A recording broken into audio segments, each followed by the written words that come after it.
This is the new format for Striker Chat. Here I am in, where are we? Not in Camden. Where are we? We're in Red Hill, Surrey, England.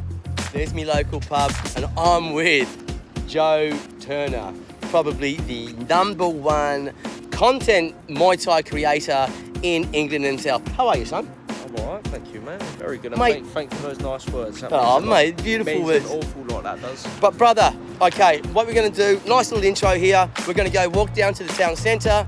We're going to get some Thai. We're going to get some Thai, grab some Thai, sit down, and then we're going to have a chat. See you then, lads. Let's go, let's have it. All right, here we are in the city centre. Oh, look at that. Bang, let's get you up there. We're in the city centre of Red Hill. About to go and get some Thai. This is where it all happens. Yeah. See you've got the Harlequin over there. Yeah. David Kate have done, I think 3 or 4 shows now. Yeah? It's been is it like a big area, is it? Big venue, so it's a theatre. Oh, so, right. Mate, unreal. And then look what we find. We're about to do some Muay Thai content, and we're about to grab some Thai food. Mate, I've got to get a pad Thai. What do you want to get, a pad Thai, lad? Sawadee-kap. Sawadee-kap.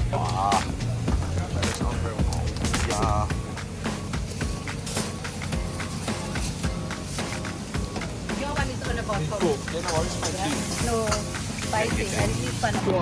So we just got our pad Thai, and then we're off to the park, and then we'll get into the interview, yeah? Yeah, straight into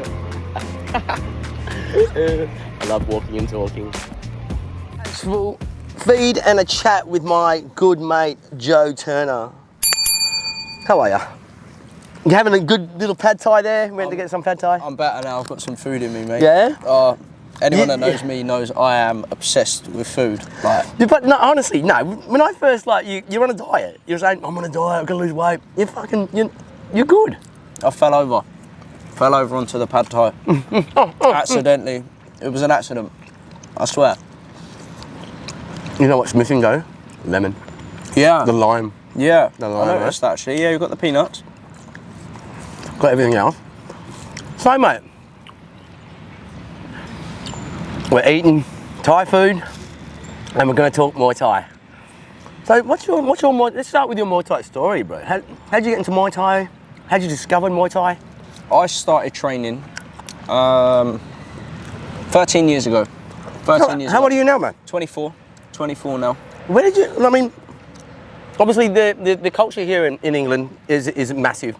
You know, the Muay Thai is I've always said this and the world knows that outside of Thailand, the English Muay Thai or UK Muay Thai is the best outside of Thailand.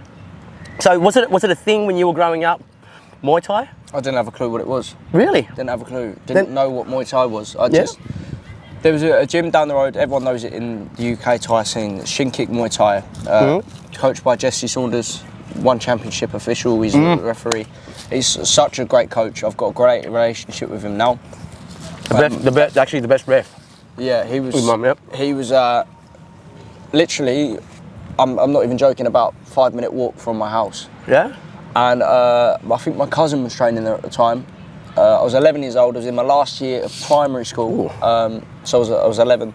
I was being picked on by 3 kids, and anyone that knows me knows I'm really timid, I'm really shy. I hate confrontation. I'm not shy as such that I'll go up to anyone and I'll chat absolute bollocks with them, but I hate confrontation. When something kicks off, I'm very uncomfortable. Yeah. And I just couldn't fight back with these kids, and I didn't know how to deal with it. And my mum and dad are very big believers in if someone's picking on you, you hit them in the face. Yeah. And so they never do it again.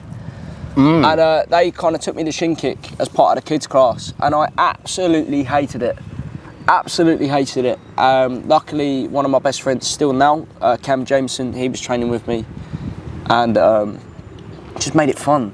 Made it fun. Like, I loved the sparring, I loved throwing someone about and stuff like that. But then as soon as it got serious, that's when I felt uncomfortable. Yeah. And I just absolutely, and this is being completely honest, as soon as I started training, I got respect from everyone at school. Yeah? And did they know you were doing Muay Thai? It was almost like, for me, it was like, right, leave me alone now, I've started doing Thai boxing. Yeah. And obviously when you're a kid, that's a massive deal, like starting to learn how to fight. Yeah, yeah. And Thai boxing's the real deal. Like it is the real deal. And it was the credit that I got and the respect that I got that had me hooked. Yeah. And then train. Again, I didn't really enjoy it, but my mate made it enjoyable. And then I did an interclub. And I did really well. It was the second interclub I did, actually. The first one, I started crying my eyes out. Cried my eyes How old? out. I was only 11 when I did my first interclub. You guys start really young, yeah? Yeah, interclubs are great. You can't win, you can't lose. If they're going too hard, you can tell them to power down. But this kid tried to kill me. I cried my eyes out. I was crying my eyes out in my mum's arms. Swore I'm never going to do it again. It weren't for me. And then my friends were like, do it again, do it again, do it again. I did it. And then the second one I did, I got the better of the kid I was doing it with. Yeah. And I remember it now, the feeling I had when I got out of the ring and everyone's going, mate, that was sick, like, well done, like, you're getting really good now. And like the accomplishment of that, I was hooked. So like the devastation of not doing well or losing to the elation of winning and doing well and getting that recognition from your peers. It's respect. It's respect. The reason I do everything is what I do. It's for respect. Yeah. I absolutely love it. Like when you do well at something that no one else or not a lot of people can do. Yeah. That's the feeling that makes me want to go, yeah, I'm doing that again. Like how many people can say they fought Anthony Deary and gone all 5 rounds? Yeah. How many people can say they've been to Thailand? How many people can fight in 5 3-minute rounds in MMA gloves against an absolute animal? Yeah. All these stuff, I did it. I hated doing it whilst I was doing it, but I did it whilst feeling, fuck yeah, no one else can do this. Yeah. Like that was that feeling and having the respect of other people acknowledging that not a lot of people can do it. That's why I did it. I just thrived off it, mate. Yeah. Absolutely thrived off it. And then like after that, I mean, how many amateur fights did you have before? How many pro fights have you had? I'd say I've had about 15 to 20 now. Between 15 and 20, wow. Bearshin, Pro-Am, this, that and the other. There's a lot of rule sets in the UK. It's always changing. People are taking pads off. But you're going through fight camp. You're doing the grind. Yeah, I became absolutely obsessed with it from a young age. Like I said, it was the respect thing, and I wanted to be that guy who stayed late and got there early, and this, that, and the other. You still are, bro. I still am. Yeah, you're the first one there and the last one to leave. Because I like being that guy. I like being that guy that everyone goes, he's the one you need to aspire to. And I know that sounds really big-headed, but I want to be that person. Yeah. And like even now it's even worse. Now I'm training kids. It's even worse because they expect me to be a superhero, so I try my best to be one. But do you love teaching? Absolutely love it. I'm going to say like yesterday, I don't do pad work. I haven't done pad work in a very long time because you know why? It's like it scares me. I worry about what other people are thinking. And then mate, you broke it down for me. You made me feel comfortable, and that's the most comfortablest I've ever felt doing pad work. And I'll do it again. Yeah. And you know what? I'm going to keep doing it because of you. You've made me realise that it is fun. You really took out because it was always, boom, come on, go hard, this dude, go on. You were just like, nice and easy, lad. Go your own pace. Go your own pace. I kind of said to you yesterday, the harsh reality, there's a lot of harsh realities in fighting. There's a lot. Yeah. No one cares. No one fucking cares, mate. No one cares. It doesn't matter. Like, that's the harsh reality of it. No one cares if you're good, if you're bad. It's all for you. You hit pads for yourself. Dude, and that really goes. You take that into life. You can really take that shit into life as well. Just do your own, go your own pace. No one fucking cares. Who cares? What everyone, you know? We're sat in a public park right now. No one cares about me and you. Yeah. And I know that sounds quite depressing. They're all worried about their own lives, so the camera cares about us, though. Yeah. They're all worried about their lives, so why don't you just do you? Do you? I know that sounds quite hippie, but just do your own thing. If something makes you happy, if you want to go and do something, but you're scared about what other people think, just fucking do it. No one gives a shit. So you talk about your career, though. I mean, what accolades, what belts do you have, and who? So I know it's not important, but you know, it's nice to have accolades. It's nice to have belts. It's nice to say, oh, I fought this fella. So who's the hardest fella you ever fought? Oh, that's a big one. I've had some monsters. Like I said, Jesse, one of my main coaches, I had predominantly most of my career. Shinkitt was my home. Yeah. Jesse prides himself in giving people hard fights, and it creates monsters. It creates great fighters. Iron sharpens iron. Iron sharpens iron, and diamonds are made under pressure. I love that saying. Over the stages of my career, I had hard fights, a lot of hard fights. I fought the likes of Anthony Deary, I fought the likes of Zach Chabira, who's on an absolute tear right now. Like Carl Tanyan, fighting on RWS and killing it right now at Bang Tao in Thailand. Fought him in Ireland when I was 16. Like, since literally as soon as I was 16, I think it was the day, or even just before I turned 16, the shin pads were off. I was chucked in the deep end. I was flown out to other countries when I was 13 fighting, and I got all these opportunities when I was younger. Yeah, when I was younger, I was fighting. You're really good. What style of fight? What style of Muay Thai would you say? Femur. Of course you are. I'm definitely a femur. Like, don't get me wrong, I love shouting the words Muay Cow when I'm training and this, that, and the other. I love kneeing Derek in the chest. Derek, good chap, Derek. Shout out to you, Derek. But I love the art of Muay Thai and using skill to beat someone that's trying to blow your head off. Yeah. There is nothing better than having a guy try and punch you and punch you and punch you, or trying to kick you or knee you, and you just staying calm, laughing at them, flicking them, using that Sanchez kind of style of attitude. Just kissing them on top of the head, winding them up. That playful, that fun, that playful style. Like that's always been my style, and I think it always will be, and that's always how I would teach people. Is to enjoy Muay Thai. Yes, it's a fight at the end of the day, and if that's your style, then fucking brilliant. Hats off to you. But to me, Muay Thai is about technique and seeing a cool sweep, or seeing a seeing a strong evasion, or like stuff like that. It fascinates me. So absolutely fascinates me. You know, we talk about the show Muay Thai, like, you know, 3 rounds, smaller gloves, 1. And then we talk about, you know, stadium Muay Thai, which is, you know, the RWS, the Raja Danum, 5 rounds, 3 minutes. What do you prefer? What do you prefer? There's a lot of debate in the UK, and a lot of people actually argue it, like really do argue it. I'm a huge fan of, an absolute massive fan of 5-round Muay Thai, traditional Muay Thai. Of course, proper Muay Thai. Please don't hurt me for saying that, I'm sorry. Proper Muay Thai. And that's where, I think my style comes into that as well. If you chuck me in the ring with someone in 4-ounce gloves and they're a boxer, they're going to have an advantage because of that. You've got legends like Pakon, went to one championship, got laid out by a Russian, I believe. You look at Pakon's accolades, you look at his skill level, he got ironed out by a boxer because the boxer's in 4-ounce gloves. But well, we can talk about Lyndon Knowles, we can talk about you know, we've got the other side of it, which appeals to the public. And from a business point of view, 4-ounce Muay Thai is fucking amazing. Entertainment Muay Thai. Yeah, I completely back 4-ounce Muay Thai, but then again, I still want to and love embracing proper Muay Thai. I do love embracing. I love traditional. I love the 5 rounds.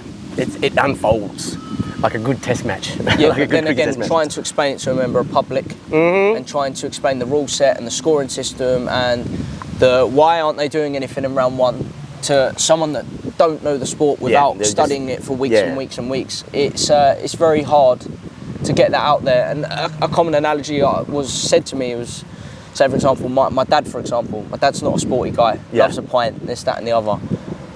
He would never like 5-round Muay Thai because of the technique and the culture and the pacing. Why aren't they punching each other? That might, like, he wants to see, people want to see, the general public want to see people getting laid out. They want to see blood, they want to see cuts, they want to see people getting knocked out. That's a harsh reality. Again, I said Muay Thai is all about harsh realities. It's a harsh reality of fighting. They want to see knockouts. They don't, majority of people don't want to see a technical masterclass.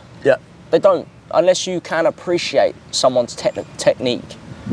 Then you're gonna want to see someone throwing a haymaker and landing it on someone's chin. That's just the harsh reality of it. I mean, like, what's next for you in your fighting career? I mean, obviously, I know you, not through your fighting career, because you know, I live in Australia. I knew you from your content. But let's talk about what you want next out of your fighting career. Do you want to get back in the ring and fight? When was the last time you fought? Last time I fought was December. And that was actually my comeback fight after I said I didn't want to fight. Yeah, that's right, I remember that. Yeah, I said I didn't want to fight anymore. I fought in November the previous year. It was literally a year and 1 month I lasted in retirement. And I spent every day waking up thinking, what do I want to do? What do I want to do? Because I've grown up being told a real fighter will fight anyone, anytime, any place. Right. You'll fight anyone in front of you. You're always going to do everything to get to the top. And I always tried to follow that attitude, and I did follow that attitude until I was about 20, 21. Yeah. And then I started not enjoying it.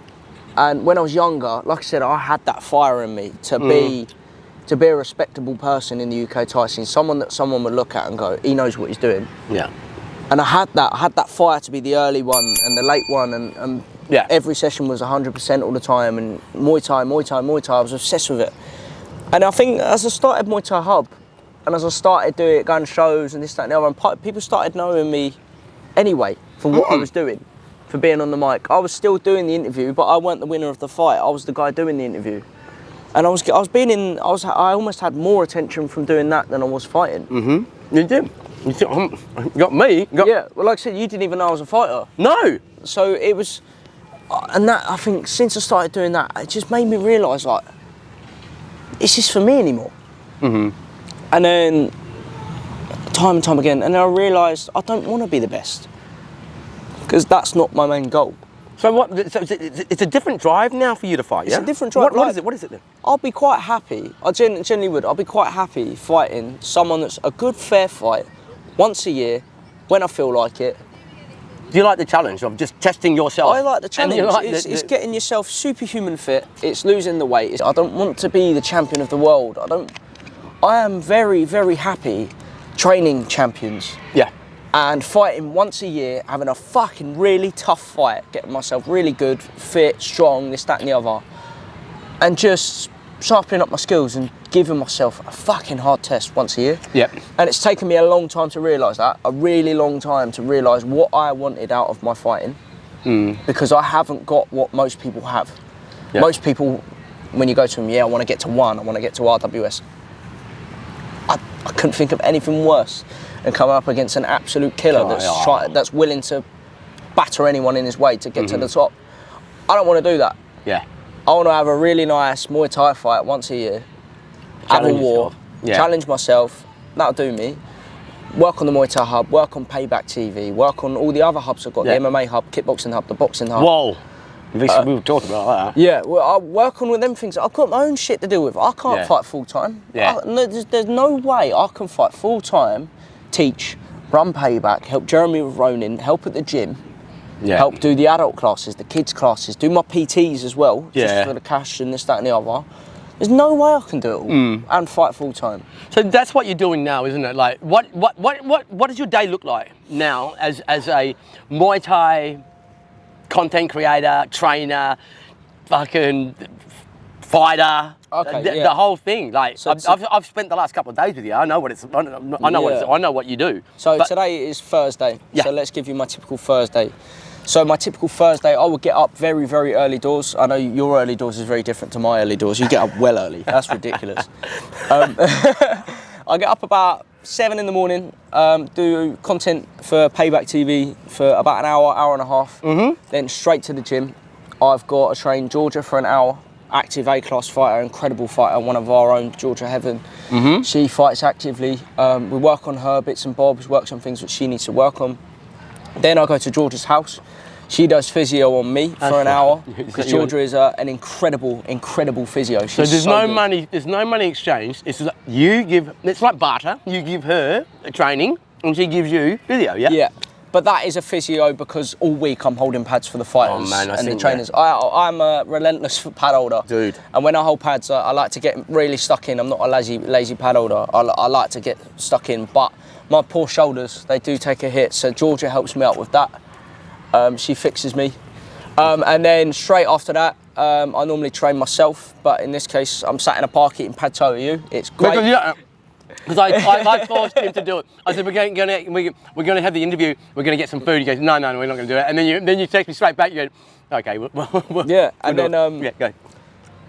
And then I go home, I get my sis stuff from school. I then pick Joseph up, another one of our junior champions. Absolutely incredible, both of them too. So proud of both of them. Then we drive an hour back to the gym because the gym's an hour from us. Yeah. From where I live. We're only like 10 minutes from the gym at the moment. So we're currently in Red Hill. I live in Woking, which is 45 to an hour away. So it's a trek for me to get here, but I wouldn't. So you spend the whole day in this area, don't you? Yeah. The whole and then day. I teach the kids, then I teach the adults, and then I go home, do a bit more work, shower, and then I go to my girlfriend's. And then then there's no Muay Thai. Is that what you do outside of Muay Thai? So what do you do when you're not doing Muay Thai, bro? Think about it and talk about it. That's the honest answer. Like when I'm not training or teaching. Well, let's get into that. Let's get into like how we met and why we are friends, and why I think I find you by inspiration. You teach me a lot of stuff. But yeah, I mean, you are a Muay Thai content creator, would you say? Yeah. Yeah, and you're a bit of a Muay Thai person. Everyone knows you in the UK. When I said that I'm going to go see Joe Turner, oh, Joe. No, I was speaking to people up north. Everyone at Mazda Gym knew you. Two Brothers knew you. The Harbours, all these world class, Muay Thai, Lyndon Knowles. Everyone knows you, bro. So that's how. How did you get into that? And what did you actually do? So you are Muay-Thai-Hub? Yeah, I've got the Muay Thai Hub, got the MMA Hub, I've got Boxing Hub, Kickboxing Hub. I go to near on. If there's a big show, I'm going to it. That's the long story short. And like I said to you earlier, I'm not a shy guy. I hate confrontation. Absolutely hate when it kicks off. But I will say a hello and chat absolute shit to absolutely everyone. And I think another part of the way everyone knows me is I am I don't know many other content creators that have walked the walk and talked the talk as well. Yeah. I've fought A-class, I've fought in Thailand, I've fought in MMA gloves, I've fought as a junior, I've come up through the junior ranks, I've come up through the teenager ranks, I've come up through the adult ranks, I've fought countless amount of times. I've never had an easy fight. So you know the sport. You know what you're fucking talking about, yeah? Every area of the sport I've tried to master as much as I can physically. Yeah.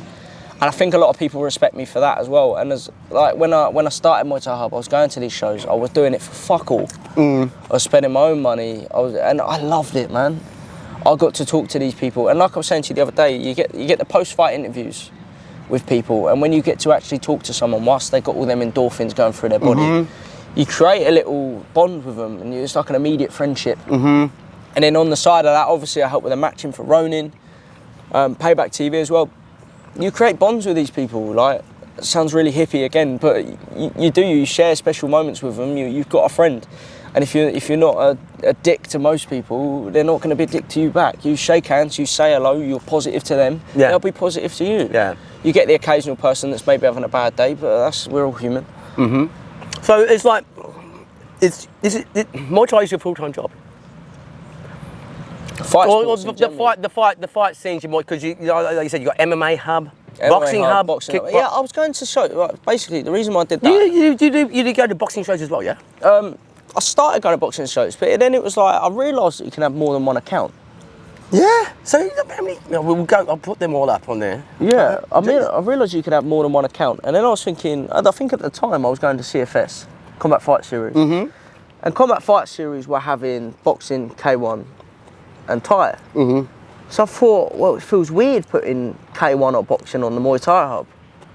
And I was like, well, I'm here anyway, so why don't I just interview the boxers? And I started doing that, and then... Is that hard to separate, like... No, not really, no. Mate, you're pumping out a lot of shit. Not shit, you're pumping out a lot of stuff. So how do you... Me as a content creator as well, I'm finding it hard because I'm collecting all this content, and then I've got all this content, and I go, fuck, where do I start? So how do you break that down? Consistency. That's one thing I say. Like, there's is it a routine you get into? Yeah, it's a fucking routine. You've got to have a routine. Like, bang. You have to be undeniably. I'm putting that fucking post up. Shit internet connection. Wait 5 minutes. The internet's here. I'm putting that up now. Like, you have to. Like I said to you, I was an apprentice Sparky, and I fucking hated it. Absolutely hated it. I hated being told what to do. I hated, mate. I used to sneak off to the toilet to put content up, to post. So like, That's what I would do. I was that committed to like, one day this is gonna fucking pay off. I know it's gonna pay off. I'm doing something that not a lot of people are doing. I know it's gonna pay off one day, and it fucking did. Yeah. And now it's what I do full time. I'm very, very grateful for it. But at the same time, I work my fucking ass off to get to it. That's not a big-headed way. I'm not trying to blow smoke up my own arse, but there was a lot of times where I had weekends where I'd go to a show where I was like, I'm not really bothered about going, but then I was like, actually, I haven't put a lot of content out in a while. And then there was times where I was cutting weight at shows. Oh, geez. So I was grumpy because I was fighting as well. Yeah. So I was grumpy, but I was still like, no, I've got to make an effort with these people, get them to follow. And like people like really good friends of mine, like Carl Greaves, like I'd go to shows that he was working on, and he was the MC. So he'd be like, oh, make sure to follow our sponsors, Muay Thai Hub. Like he'd give us shout outs and stuff like little stuff like that. And because I was nice to people, they were nice to me. And then obviously my old logo, I had the Pornhub logo. Please don't get me done for copyrighting Pornhub, please. I don't think. So when I first started Muay Thai Hub, it had the Pornhub logo, and people found it fucking hilarious. Oh, that's good though. It's good. That's a good marketing. It's good marketing, bro. It caught on. It caught on really well. Everyone thought it was brilliant. I did T-shirts as well, and that was like a billboard, man. I was going to shows, and there were people I've never met before in my life wearing Muay Thai Hub T-shirts. I'm going to ask you a few questions, like me as a fledgling content creator, because I'm doing this for love, but obviously I'm getting there's rewards. I'm getting rewards back now. It's coming. It comes. It fucking spins me out. I give back. The community gave back to me. I give back to the community, and now the community's giving back to me again. But mate, so is it important to have merch and stuff like that at the beginning, or just like, what's the most important? What was the most important thing for a fledgling creator? I say it a lot, and I've said it to you quite a lot. I know you're probably bored of me saying it. No, I love your advice, son. Shake hands. Shake hands. Like, just be friends with everybody, yeah? I think having a great relationship with people and network, and people knowing who you are is the most important thing. The most important. You say Muay Thai Hub. When people think of Muay Thai Hub, they think of me. Yeah. That's because every time the Muay Thai Hub's about, I'm shaking hands. I'm saying hello to everyone. How you been? How's your mum? How's your this? Like, if I know someone and I know their story, I'll talk to them about it. And that's the most important thing for me as a content creator is you need to have a good relationship with people. Like, there's no good having a social media page. There is social media pages out there that repost stuff and they're massive, but no one knows who's behind it. Yeah. Whereas with you, like, you're recognisable now. You're getting yourself out there a lot more. So that's you though, brother. That's the advice you gave me. Yeah, but that's why the page is getting out there. It's because people are going, I know that guy. Nice guy. He's funny as fuck. This, that, and the other. You've got to have that, and I think a lot of it helped that I was already established from my fighting. Yeah, that helped me massively. I wasn't a guy that just come out of nowhere and pretended that I knew Muay Thai. I had walked the walk. I get that. You name it, I'd done it. Before I'd done Muay Thai Hub, I'd accomplished and done everything in it. Yeah. And that's what I aim to do. And then I thought one day, do you know what can I do? Because people were moaning about ticket sales. Fighters moan about not being paid enough and this, that, and the other. And I completely understand that, mate. It's fucking bullshit having an A-class Muay Thai fight and getting paid 400 quid. But how many tickets are you selling? That's the honest question. How many tickets are you selling? Do you really know how much a promotion costs to promote? Like, and that's not a dig at anyone whatsoever. Yeah. It's more, I understand now both sides of the sport from a promoter's point of view and a fighter's point of view. I've seen promotions spend tens of thousands on venues. Yeah. And fighters don't even take that into account of a costing that a promoter has. Exactly. They just see a ring, they just see judges, they just see a ref, and they think, oh, that's all they've got to pay for. There's so many other costs. So would you say that, is it important for you as a content creator, we are conduits between promoters and the fighters? We are the conduits there? Yes, that's why I actually started Muay Thai Hub, and it was one of the first fights I promoted was Josh Sunners, who's fighting this weekend, funny enough. Yeah, we're going to go this show, we'll get to watch it. We get there. It was Josh Sunners, and he fought a friend of mine, Sam, and them two, they were my first interviews. I had a shitty iPhone, no mics. I didn't even use a tripod. I didn't have a tripod. I lent it up. That's not a tripod. I've got a guy holding the camera, mate. Yeah. I got a pad. I lent it up against the ring, and I filmed us in awful quality. No mics. But you got the interview done, and I was so keen to do it, and people fucking loved it. Like, because I made it spicy. Them two were not mouthy with each other, but like, So Josh's gym's called Super Fire Gym, and he was like, "We're coming to burn your village down," and everyone was like, "Ah, that was so funny how he said that." And Sam sat there with an extinguisher on his interview, saying like, "Come on, let's have it," kind of thing. And it was great, and people loved it, and people caught on to it. And it was great, and then I started doing Instagram lives with people, with Nathan Bennett and Nico Carrillo when they were starting, when they wanted to fight. Big names. Yeah, big names. And it was the only page in the UK where someone was willing to put their face to an interview. Yeah. Like, there was a load of interviews being done, but not a lot of people were getting involved, getting stuck in, that had walked the walk. So with Nathan Bennett and Nico Carrillo, yes, of course, they're world-class athletes, and they would beat the life out of me. But they almost... I'm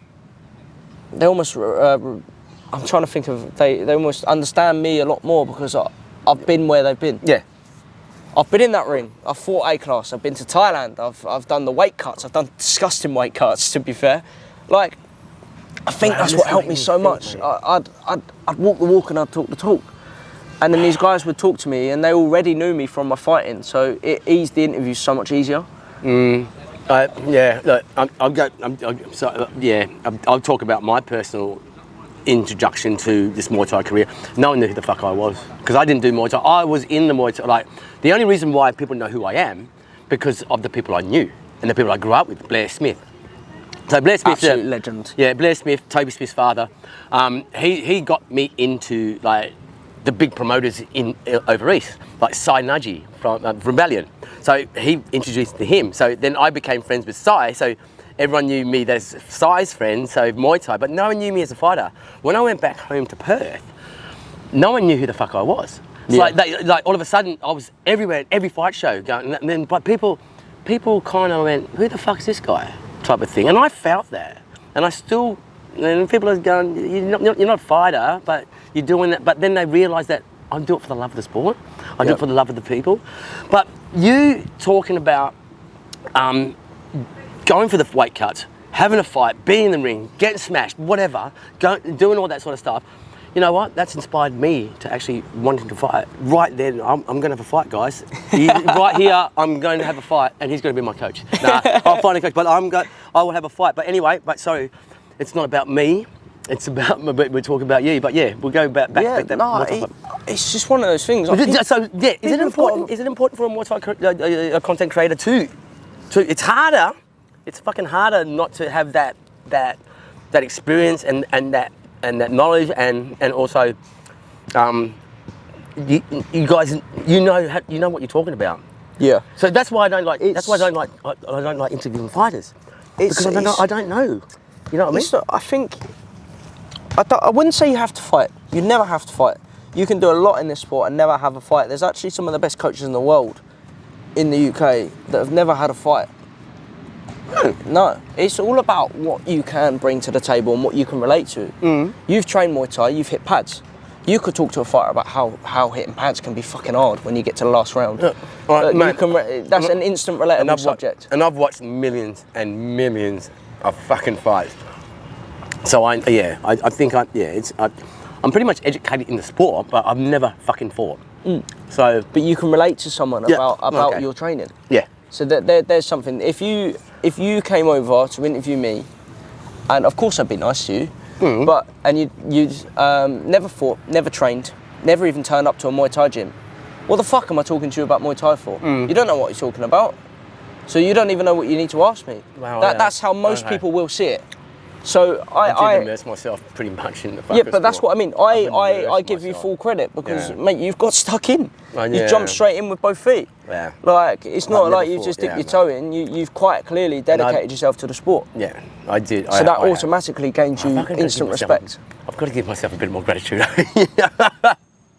But yeah. You've sacrificed a lot for the sport, and fair play to you, man.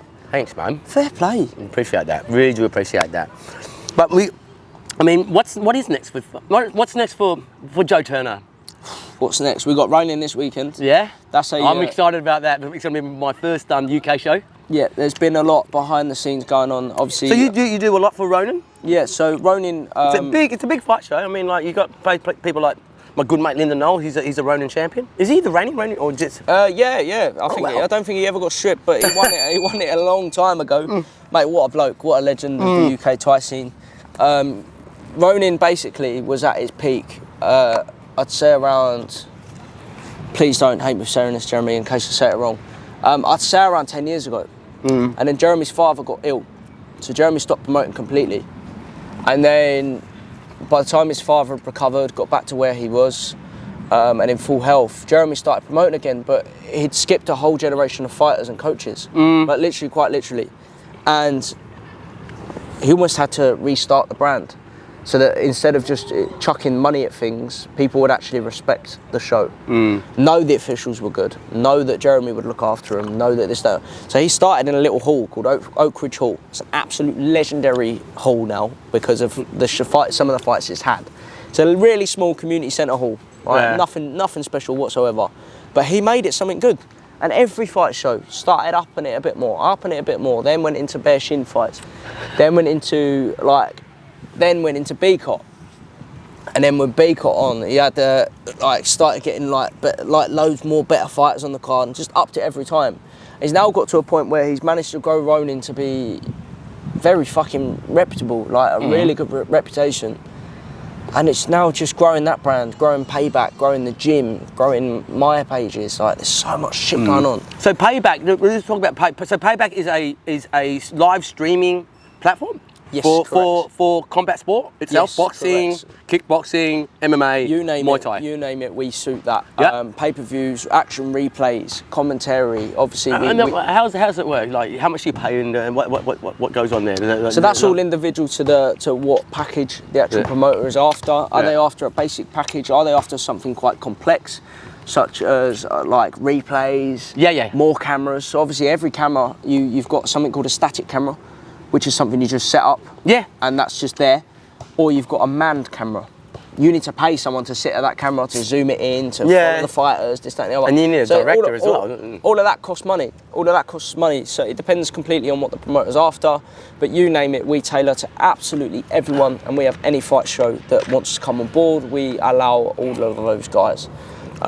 It's great. Jeremy's such a great guy. I've never ever seen him be disrespectful or bad to anyone. He's a good bloke, and he genuinely wants the best for the fight scene and this, that, and the other. And that's why I moved to him. He's a good guy, like really good. What guy. do you pay?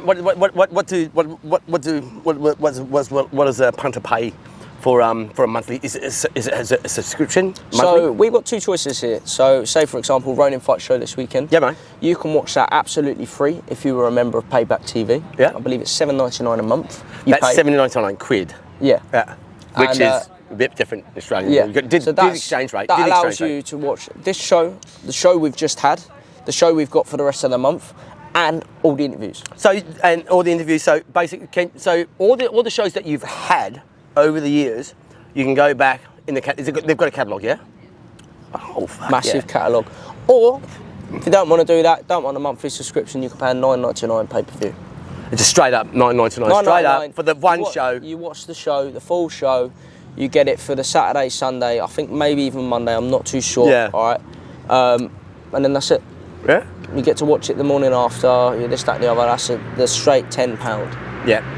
But obviously, membership's much better value for money if you are a fighter or in the fighting community. And I think subscriptions are the way to go. I think. Yeah. Yeah, it's just better value for money, to be honest. Like if you love Muay Thai, and British Muay Thai is, like I said, is the best Muay Thai outside of Thailand. Like, look, I was just at the WBC World Tournaments, Amazing Muay Thai World Festival, and the UK, England just killed it, man. England and then the USA, watch out for USA, bro. Yeah. I'm telling you now, their coaching system, they've got MDL, they've got, Patrick Riviera's doing a great job.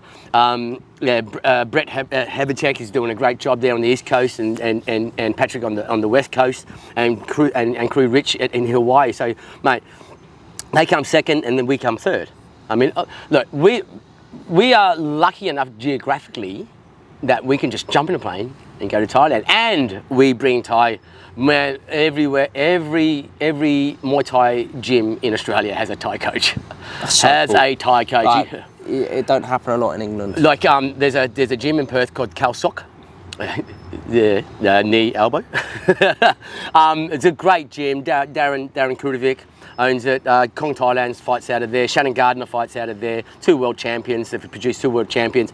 They've got on their property. They've got like a big massive property where the main gym is. Next to that gym is where there's about 5 fucking Thai guys that live there.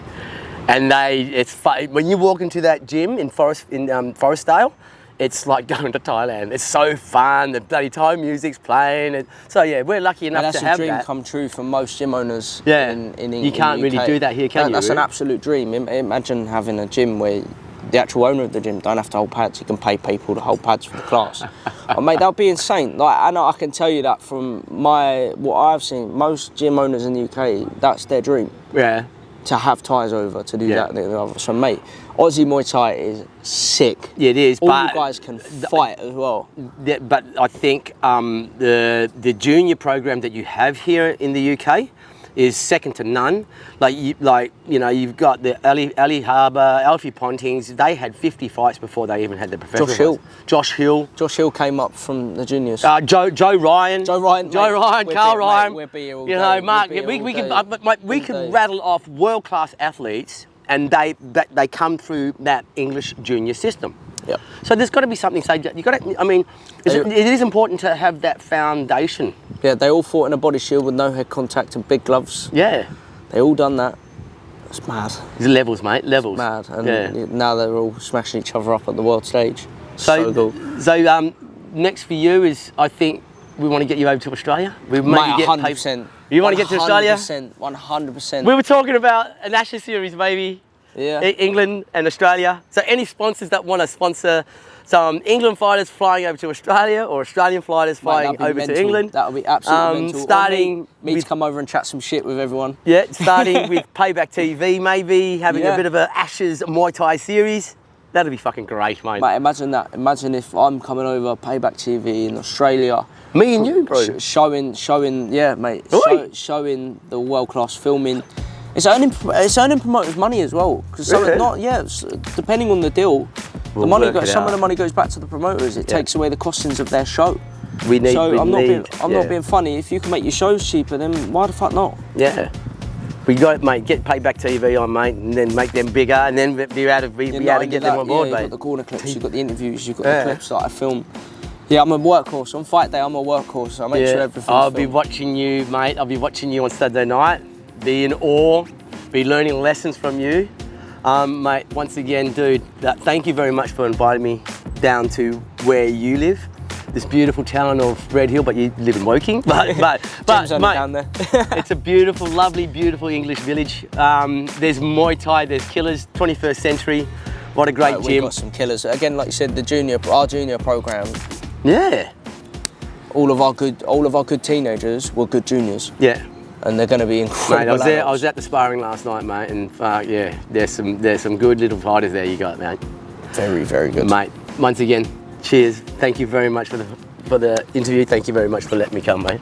Let's go. Woohoo! All right. Sweet as, mate. That was sick. That was comfortable, really. I've never done it like that, though, bro. Really? It's always been.